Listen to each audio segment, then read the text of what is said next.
नहीं तो इनके लिए तो खासी बहुत ज़्यादा मुश्किल हो जाएगी कि ये क्या बोलते अगर होते वहाँ। तो भाई बीरेन जी, अब आपके लिए भी डिबेट में मतलब क्या, मतलब कैसे आप हैंडल करोगे? असंसदीय शब्द बोलोगे डिबेट में आप? नहीं, डिबेट पे शब्दों पे कोई प्रतिबंध नहीं है। हाँ, लेकिन डिबेट भी संसदीय शब्दों के दायरे में होनी चाहिए ना। आप कैसे असंसदीय बोलेंगे? आपका तो बड़ा मुश्किल होगा। कौन बोलता है? हम लोग तो जनता की बात बोलते हैं भाई। अपने घर में भी लोग कहते हैं कि तुम्हें शर्म आनी चाहिए, तुमने ऐसा गलत काम कर दिया, बाल बुद्धि है, अक्षम हो। बहुत सारे लोगों को दोहरा चरित्र कहते हैं, नौटंकी ना करो। सांड है, गाय है, बैल है, गिरगिट है, ये सब तो नेचुरल नाम है, इनमें कहाँ परिवर्तन आ पाएगा। हाँ, अब ये कोई पतली कमर तो भाई कहता नहीं कि पतली कमर, लंबे बाल और तमाम महिलाओं का उपहास उड़ाना, गुलछर्रा मनाना, ये सब शब्द तो वैसे भी असंसदीय हमेशा रहे हैं और इनका प्रयोग नहीं होना चाहिए। लेकिन जुमला, किस्सा, कहानी, मजाक, ये सब तो होगा।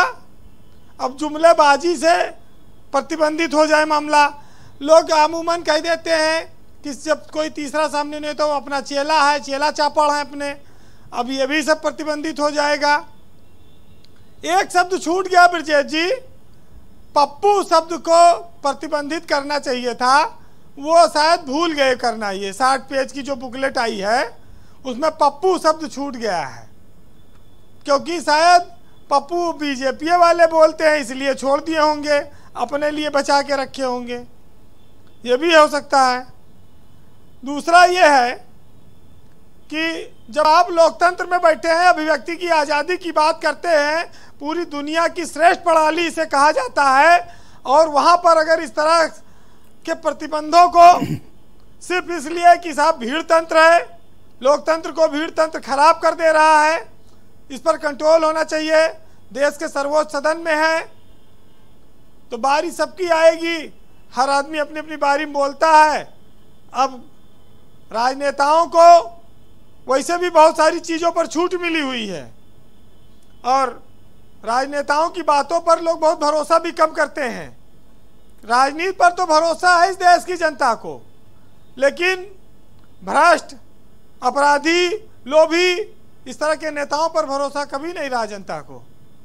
और आज आप लोकतंत्र में बैठे हैं, तो जब ये सब शब्द प्रतिबंधित हो गए तो फिर लोग बचा कहाँ? फिर तंत्र बचा, खाली लोग तो गायब हो गया। हमारे यहाँ लोक कलाएं हैं, तमाम लोक भाषाएं हैं, उनमें ऐसे ऐसे शब्द हैं वो इतने अटपटे हैं कि अगर उनका इस्तेमाल हो जाए तो बवाल हो जाए। तो ये अभिव्यक्ति की आज़ादी और ये बंदिशें, ये दोनों एक साथ कैसे चलेंगी?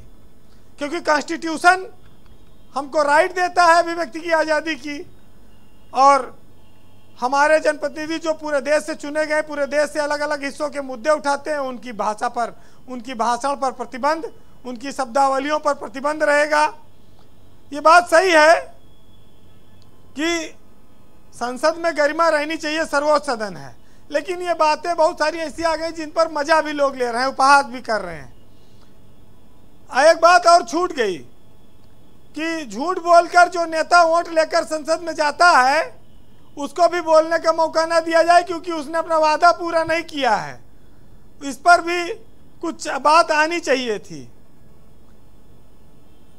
आज हम लोग चूंकि बैठे हैं, बीजेपी सत्ता में है, जिसको आज हम असंसदीय कह रहे हैं, जब वो विपक्ष में थे तो शायद वो इसको गरिमा मानते रहे होंगे। तमाम वीडियो ऑडियो मंत्रियों के, मुख्यमंत्रियों के भरे पड़े हैं। जब वो विपक्ष में थे तो उनका तमाम आरोप उनका भी रहता था, तब वो अनकंट्रोल्ड था। अब याद आई है, खैर, तो संसद में तो बहुत सारे मुद्दे हैं ही हैं जी, लेकिन हमारे लोकतंत्र का सबसे पहला सिद्धांत है व्यक्ति का मूल्य और उसकी गरिमा। तो इस देश में हर व्यक्ति का मूल्य है और इस देश में हर व्यक्ति की गरिमा का सम्मान होना चाहिए। हम आज उस व्यवस्था में हैं जहां पर प्रतिबंध लगाने के बजाय हमें सरलता की ओर जाना चाहिए, जटिलता नहीं, सरलता आनी चाहिए। लेकिन अब ठीक है, जी वीरेंद्र जी। सरकारें जब ताकत में रहती हैं, बहुत इस देश में इमरजेंसियां भी लगी और तमाम सारे लोग नागरिक अधिकारों को प्रतिबंधित किया गया और समय के साथ वो चीज़ बदली भी। देखिए अंबेडकर जी ने लिखा था कि राजनीतिक लोकतंत्र तब तक नहीं टिक सकता जब तक कि उसके आधार पर सामाजिक लोकतंत्र ना हो। जब हम जीवन के सिद्धांतों को मान्यता देते हैं तो ये बातें वहां बेमानी हो जाती हैं। साजिश से लोकतंत्र में क्या किसी की आवाज को दबा दिया जा सकता है? क्या दबा दिया जाएगा, मार दिया जाएगा? क्या सत्ता का वर्चस्व सबसे ऊपर होगा, शासन की नीति सबसे ऊपर होगी? तो ये जो सत्ता का नशा है, सत्ता का मोह है, ये सब कराता है। लेकिन हमारे यहाँ कहा गया है तमाम सारे लोगों ने कि ये सत्ता आनी जानी है, लोकतंत्र बचा रहना चाहिए। अटल जी ने भी कहा था। तो एक साहित्यकार ने लिखा है, सुनिएगा, कि ये लोकतंत्र है, राजतंत्र नहीं चाहिए, आलोचना का भी सम्मान होना चाहिए, जनता के मुद्दों की बात होनी चाहिए, सिर्फ सत्ता का गुणगान नहीं होना चाहिए। सवाल पूछे अगर कोई आम नागरिक तो उस पर पाबंदी नहीं, उसका जवाब होना चाहिए। और सत्ता बहुमत हो तो विपक्ष भी तंदुरुस्त हो, और सत्ता की राजनीति नहीं, लोकतंत्र मजबूत होना चाहिए। बहुत शुक्रिया वीरेंद्र।